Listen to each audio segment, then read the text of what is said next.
ಆಷಾಢ ಮಾಸದಲ್ಲಿ ಶುಭ ಕಾರ್ಯ ನಡೆಸಬಾರದೇಕೆ? ಏನನ್ನುತ್ತೆ ನೋಡಿ ಶಾಸ್ತ್ರ. ಆಷಾಢ ಮಾಸದಲ್ಲಿ ಶುಭ ಕಾರ್ಯಗಳು ನಡೆಸದೇ ಇರುವುದರ ಹಿಂದೆ ಧಾರ್ಮಿಕ ಹಾಗೂ ವೈಜ್ಞಾನಿಕ ಕಾರಣಗಳು ಇವೆ. ಆಷಾಢ ಮಾಸ ಅಂದ್ರೆ ನಮ್ಮ ಹಿಂದೂ ಪಂಚಾಂಗದ ಪ್ರಕಾರ ಅಶುಭ ಮಾಸ. ಅದರಲ್ಲೂ ಈ ಸಂದರ್ಭದಲ್ಲಿ ಯಾವುದೇ ಕಾರಣಕ್ಕೂ ಶುಭ ಕಾರ್ಯಗಳು ನಡೆಯದು. ಹಬ್ಬ ಹರಿದಿನಗಳನ್ನು ಆಚರಿಸಲಾರರು. ಹಾಗಿದ್ರೆ ಈ ಆಷಾಢ ಅಂದ್ರೆ ಏನು? ಯಾಕಾಗಿ ಈ ತಿಂಗಳಿನಲ್ಲಿ ಶುಭ ಕಾರ್ಯಗಳು ನಡೆಯುವುದಿಲ್ಲ? ಈ ಎಲ್ಲಾ ಪ್ರಶ್ನೆಗಳಿಗೆ ಉತ್ತರ ಇಲ್ಲಿ ನೋಡೋಣ. ಹಿಂದೂ ಕ್ಯಾಲೆಂಡರ್ನ 4ನೇ ತಿಂಗಳು ಆಷಾಢ ಮಾಸ. ಈ ಮಾಸದಲ್ಲಿ ಭಗವಂತ ಯೋಗ ನಿದ್ರೆಗೆ ಜಾರಿರುತ್ತಾನೆ ಎಂಬುದು ನಂಬಿಕೆ. ಹಾಗಾಗಿ ಈ ಸಂದರ್ಭದಲ್ಲಿ ಯಾವುದೇ ಶುಭ ಕಾರ್ಯ, ಮದುವೆ, ಗೃಹ ಪ್ರವೇಶ, ಉಪನಯನ, ಹಬ್ಬಗಳು ಈ ಮಾಸದಲ್ಲಿ ನಡೆಯುವುದಿಲ್ಲ. ಹಾಗಾಗಿಯೇ ಇದನ್ನ ಅಶುಭ ಮಾಸ ಅಂತಲೂ ಕರೆಯುತ್ತಾರೆ.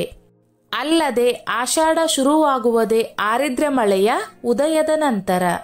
ಈ ಬಾರಿ ಆರಿದ್ರ ಮಳೆ ಆರಂಭವಾಗಿದ್ದು ಇದೇ ಜುಲೈ 6ರಿಂದ ಆಷಾಢ ಮಾಸ ಕೂಡ ಪ್ರಾರಂಭವಾಗುತ್ತಿದೆ. ಹೀಗಾಗಿ ಆಷಾಢ ಮಾಸ ಪ್ರಾರಂಭವಾದ ಬಳಿಕ ಮದುವೆ, ಗೃಹ ಪ್ರವೇಶ, ಉಪನಯನ, ವಾಹನ ಮತ್ತು ಜಮೀನು ಕೊಳ್ಳುವುದು, ಹೊಸ ವ್ಯಾಪಾರ ಪ್ರಾರಂಭ ಮುಂತಾದ ಕಾರ್ಯಗಳೆಲ್ಲ ನಿಷೇಧವಾಗುತ್ತದೆ. ಮಳೆಗಾಲವು ಕಾರಣ. ಆಷಾಢ ಮಾಸ ಅನ್ನಲು ಪ್ರಾಕೃತಿಕ ಕಾರಣ ಕೂಡ ಇದೆ. ಪೂರ್ವಜರು ಯಾವುದೇ ಕೆಲಸ ಮಾಡಿದರೂ ಅದಕ್ಕೆ ತನ್ನದೇ ಆದ ಹಿನ್ನೆಲೆ ಇಟ್ಟುಕೊಂಡು ಕೂಡ ಮಾಡಿರುತ್ತಾರೆ. ಅದರಂತೆ ಇನ್ನು ಆಷಾಢ ಮಾಸ ಶುರು ಅಂದ್ರೆ ಮಳೆಗಾಲ ಶುರು ಅಂತ ಅರ್ಥ. ಆಷಾಢ ಮಾಸದಲ್ಲಿ ಮಳೆಯ ಆರ್ಭಟ ಹೆಚ್ಚಿರುತ್ತಿತ್ತು. ಈ ರೀತಿ ನಿರಂತರವಾದ ಮಳೆ ಗಾಳಿಯಿಂದ ಸಂಚಾರಕ್ಕೆ ಅಡೆತಡೆ ಉಂಟಾಗುತ್ತಿತ್ತು. ಈ ಎಲ್ಲಾ ಕಾರಣಗಳಿಂದ ಆಷಾಢ ಮಾಸದಲ್ಲಿ ಶುಭ ಕಾರ್ಯ ಮಾಡಲು ಅನಾನುಕೂಲವಾಗಿದ್ದರಿಂದ ಶುಭ ಕಾರ್ಯ ಮಾಡುವುದನ್ನು ನಿಷೇಧಿಸಿದ್ದರು. ಭಗವಂತನ ಯೋಗ ನಿದ್ರೆ. ಇನ್ನು ಆಷಾಢ ಸಂದರ್ಭದಲ್ಲಿ ಸಾಕ್ಷಾತ್ ಭಗವಂತ ಯೋಗ ನಿದ್ರೆಗೆ ಜಾರಿರುತ್ತಾನೆ.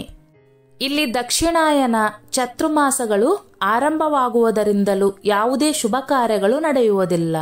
ಆದ್ದರಿಂದ ಆಷಾಢ ಮಾಸದಲ್ಲಿ ಭಗವಂತನನ್ನು ಒಲಿಸಿಕೊಳ್ಳಬೇಕೆಂದರೆ ಧ್ಯಾನ, ಭಕ್ತಿ, ವ್ರತ ಇವುಗಳನ್ನು ಮಾಡುವುದರಿಂದ ದೇವರು ಪ್ರತಿಫಲ ನೀಡುತ್ತಾನೆ ಅನ್ನೋದು ನಂಬಿಕೆ.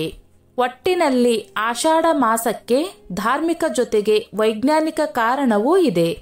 ಸ್ನೇಹಿತರೆ, ಈ ನನ್ನ ಮಾಹಿತಿ ನಿಮಗೆ ಇಷ್ಟವಾಗಿದ್ದಲ್ಲಿ ದಯವಿಟ್ಟು ಶೇರ್ ಮಾಡಿ, ಲೈಕ್ ಮಾಡಿ ಮತ್ತು ಸಬ್ಸ್ಕ್ರೈಬ್ ಮಾಡಿ.